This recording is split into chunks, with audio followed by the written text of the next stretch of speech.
saya minta mohon, jadi bukan minta ya, saya mengajukan permohonan supaya dari pihak penyidik untuk mengajukan permohonan kepada Lembaga Perlindungan Saksi dan Korban, karena setelah saya mengikuti proses pemeriksaan saya temukan ada hal-hal yang sangat mengkhawatirkan, sehingga saya mohon kalau bisa ada Lembaga Perlindungan Saksi dan Korban untuk dilibatkan dalam persoalan ini, supaya korban yang bernama panggilannya Loli untuk mendapatkan perlindungan. Terlihat keadaan perut Loli mulai membesar. Ini pas dia hamil juga. Nggak ada sih Ci, tapi ini kan video call. Itu pas dia lagi hamil? Pas iya, pas Juni. Iya. Oh, tapi belum putus. Selingkuh, makanya dia minta tolong aku kasih tahu mamanya. Dia juga bilang keran, apa aku pulang aja ya gitu. Gede. Pas ini si Fadel selingkuh. Oh my god. Iya. Pas dia hamil, Fadel udah selingkuh. Halo, apa kabar? Semoga semuanya sehat, panjang umur, dan berkah rezeki yang melimpah. Amin. Untuk kali ini, kasih kabar membarkan dari dunia entertainment Indonesia. Nikita Mirzani merasa bahwa kasusnya yang sedang dialami ini adalah kasus yang sangat serius. Akibat hal tersebut, Nikita Mirzani meminta keamanan Loli disebut mengkhawatirkan. Nikita Mirzani desak putrinya dapat perlindungan maksimal. Benarkah sudah ada ancaman? Dan begini berita selengkapnya.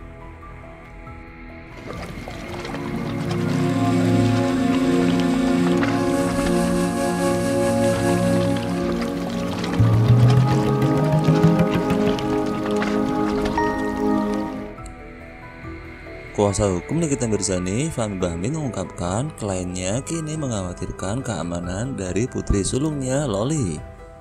Nikita Mirzani menilai keamanan Loli cukup mengkhawatirkan di tengah laporannya terhadap Fadel yang masih dalam proses. Kepada Fahmi, Nikita mendesak agar putrinya turut mendapatkan perlindungan yang sangat maksimal. Apalagi setelah Nikita Mirzani mendengar keterangan dari pihak saksi. Ia menilai kasus hukum yang menjerat Fadel bukanlah perkara yang ringan. Nikita pun takut terjadi hal-hal buruk pada putrinya di tengah kasus hukum yang masih berjalan. Untuk itu, ibu tiga anak itu meminta putri sulungnya dapat perlindungan dari Lembaga Perlindungan Saksi dan Korban atau LPSK. Terlebih, Laura Mijani Nasiru Asri alias Loli masih berusia di bawah umur. Keterangan saksi-saksi sangat mengkhawatirkan. Begitu jelas Fahmi yang dikutip dari YouTube Inten Investigasi. Saya butuh perlindungan untuk Loli, dan itu permintaan dari Nikita Mirzani. Karena Nikita Mirzani sudah khawatir sekali terjadi sesuatu terhadap Loli. Begitu lanjut sang pengacara Fahmi. Di luar watak keras Nikita, dikatakan Fahmi, sang aktris tetaplah seorang ibu yang masih peduli pada putrinya. Ya, lo bayangin Nikita seperti itu aja masih tetap khawatir terjadi apa-apa terhadap anaknya. Begitu sambung Fahmi. Menurutnya, ada hal mendesak yang mengharuskan Loli untuk segera mendapatkan perlindungan maksimal. Pihaknya pun sekaligus menyinggung informasi yang mengkhawatirkan dari keterangan saksi-saksi. Ya, sangat urgent dan sangat mendesak. Itu pesan dari Nikita berkali-kali. Ada hal-hal yang sangat mengkhawatirkan dan ini hanya diketahui oleh penyidik. Yang jelas, berdasarkan pemeriksaan dan setelah komunikasi dengan para saksi, kita meminta perlindungan maksimal kepada klien. Begitu tutup dari sang pengacara Fahmi Bahmid. Fadel BDJ diminta nikmati hidup sebelum masuk penjara oleh Nikita Mirzani. Kurang lebih, ancaman untuk Fadel BDJ 15 tahun dalam penjara. Dalam video yang sama, Fahmi mewakili Nikita sekaligus mengingatkan Fadel kini masih bisa menikmati hidup sebelum nantinya masuk penjara. Pihaknya menyatakan bakal menjerat Fadel dengan pasal berlapis-lapis.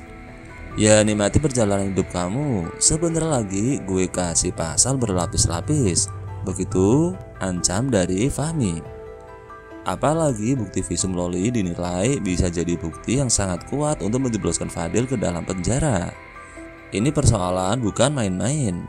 Ini perlindungan anak kecil umur 16 tahun. Semuanya sudah marah. Lo jangan teriak-teriak aneh-aneh. Kita punya bukti banyak di sini. Begitu lanjut dari sang pengacara Fahmi Bahmid. Di sisi lain, Fahmi Bahmid memastikan laporan Nikita terhadap Fadel Bajideh terkait dugaan pencabulan anak dan aborsi masih bergulir. Ia bahkan meyakini dalam waktu dekat kasus ini akan menemui titik terang. Ya, proses ini berlanjut. Mudah-mudahan dalam 1-2 hari ini kita bisa melihat kemajuan yang luar biasa. Karena kita juga berterima kasih pada Polres Metro Jakarta Selatan yang betul-betul memberikan perlindungan kepada Nikita terkait dengan persoalannya. Begitu jelas Fahmi Bahmid. Dan begini kepada Loli yang diungkap oleh sang pengacara Fahmi Bahmid. Adapun keberadaan Loli saat ini pasca dijemput paksa oleh Nikita Mirzani pun disorot. Loli rupanya sudah berada di rumah Nikita Mirzani. Menurut Fahmi Bahmid, sang pengacara, Loli kini sudah pulang ke rumah Nikita Mirzani. Namun begitu, Fahmi Bahmid tak bisa memastikan Loli berada di rumah kliennya yang mana. Tapi aku adanya selingkuh, makanya dia minta tolong aku kasih tahu mamanya. Dia juga bilang kan, apa aku pulang aja ya gitu. Pas ini si Fadel selingkuh. Sama, oh my god. Iya. Pas dia hamil, Fadel udah selingkuh. Apa rumah Nikita yang ditempati adiknya? Apakah rumah Nikita yang ditempati kakaknya? Begitu sambung sang pengacara Fahmi Bahmid. Disinggung keadaan Loli sekarang, Fahmi mengaku belum komunikasi lagi dengan putri sulung Nikita Mirzani itu. Meski demikian, Fahmi Bahmid membeberkan obrolannya dengan Loli setelah penjemputan di apartemen. Ya, saya belum komunikasi. Terakhir saya yang komunikasi pada hari itu, ya saya yang rangkul dia. Begitu ungkap Fahmi Bahmid. Kenapa nak kamu jadi gini? Gak boleh. Jangan kamu panggil Nikita Mirzani seperti itu. Dia itu mama kamu. Iya, itu mama saya. Begitu pungkas dari Fahmi Bahmid. Nah, itulah kasih kabar yang dapat kami kabarkan untuk kali ini. Mudah-mudahan bisa menjadi berita yang bermanfaat untuk semuanya. See you.